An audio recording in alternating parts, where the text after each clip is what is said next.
Thames House by Ignacio Szulman Arquitecto in Buenos Aires, Argentina. A house that underwent many interventions over time, went from being a house to a rehabilitation center.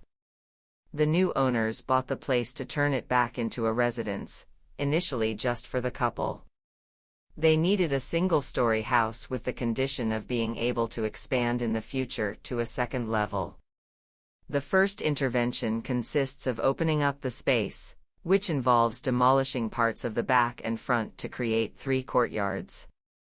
The oldest section of the original construction is preserved, with the old brick walls and ceilings left exposed. The second operation involves protecting this old construction by surrounding it with a new reinforced concrete structure that also lays the foundation for future growth. The concrete is hammered in some areas to resemble the texture of the old broken bricks and create a new unity. A final operation introduces a brick tile object inside the house, shaping the different functions, from the bathroom and kitchen volumes, the openings that connect to the exterior, to the fixed furniture of the house.